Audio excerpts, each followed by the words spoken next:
nuk sjell Zoti diçka në librin e tij ose i dërguarit e tij, diçka në sunetin e tij që bën kundërshtim me mendjen. Dhe Ibn Taymija, duke dashur ta tregojë këtë qëllim të shariatit, ka shkruar edhe një libër, Dar Ta'arud al-Aql wa Naql, që në 6 vëllime. Pa mundësia e ballafaqimit mes logjikës edhe shpalljes. Po në 6 vëllime zgjerohet duke treguar se asgjë që natyrshmëria njerëzore e pranon nuk bën kundërshtim me tekstet, dhe kjo bën shumë të lehtë kuptimin e fesë nga kjo aspekt. Nuk ka në fen tonë, hoxh i dashur, gjërat pa kuptueshme si triniteti, tre në një shpirti, kjo ajo siç i pyeti Ibn Qayyim o adhurues të kryqit, ku mbeti Zoti, ku na jala arshin, kur u mbët e kur u varr në kryq, e çish arretën dorë të njerëzve me elën dorë. Kontrolloi botën ato ditë kur kush e kontrolloi? Zoti ishte i vdekur, ose ullu bina. Kush e kontrolloi botën kur ishte në barkun e nënës në gjë të Mariamës, siç ata thonë. Pra në fen tonë s'ka kësi lloj qasje, as kësi lloj mendime, është larg.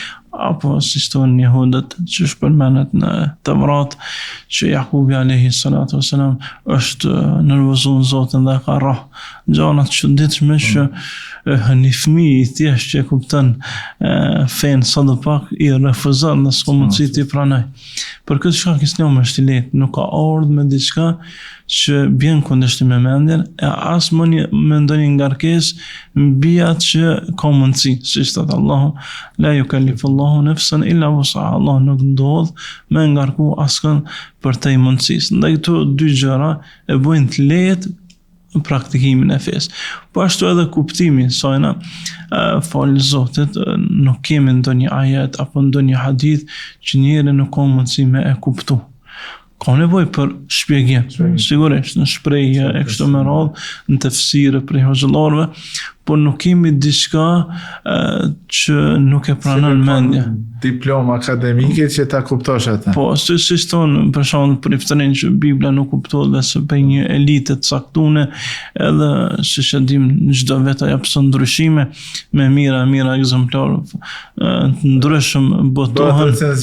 Recenzion e kështu me radhë. Shikohet ose ato mbledhjet që i kanë çdo 4 muaj për me i ndryshu rregullat me leju ndalueshme ose kundërta, por kësi gjona nuk kemi në fe tonë. Ajo që ka qenë fe në kohën e pejgamberit është edhe sot, ajo që ka qenë e lejuar atëherë është edhe sot, ajo që ka qenë e ndaluar është edhe sot. Ndaj kjo e bën shumë të lehtë kafshme këtë fe për çdo popull, çdo vend, çdo kohë, dhe i bën tamam çdo njeri. Zaten shikoj është edhe qëllimi i krijimit, ma khalaqtul jinna wan nisa illa liya'budun, si krijova për gjë tjetër njerëz dhe gjin vetëm me adhuru. Edhe ky adhurim është kuptohet sipas mundësisë për secilin prej tyre, valid deri në ditën e fundit. 5 namazat herë, 5 sot, agjërimi një muajit është edhe sot, nuk ndryshon gjë. So është agjërimi sigur se disa mendje dritur që thënë se jo, 3 ditë ishte ka Ramazani, tash të kam 3 ditë. Po fol Zotit. Kjo flet në emër të Zotit diçka që nuk ka dituri asnjë. Padyshim fol Zotit, hoxho, Zoti i shfaqe realitetin e këtyre njerëzve dhe shfaqe atë siç e pam gjithë.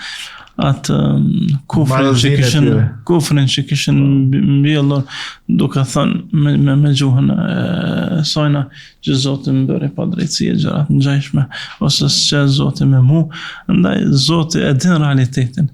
Siç thot Ibn Taymija, Allahu do ta zbuloj realitetin e zemrës, walau ba'da hin, qoftë edhe pas një kohe, nuk ka mundësi me vdek, pa e shqitë realitetin se cili prej neve që e kena në gjuhë apo në vepër. Zotën që është thonë, zemra është një lloj ene që nuk dihet çka konto, gjuhë është ajo që e tregon realitetin e saj. Embëlsinë ose hidhësinë e saj e tregon gjuha jonë dhe vepra jonë, dhe Zoti veç e zbuloj. Fal Zotit që rastet tilla të shërbejnë si mësim për gjithë ata që tentojnë me deviju fenë e Zotit, me thonë kësi lloj përfundime, 3 ditë, 3 namaze,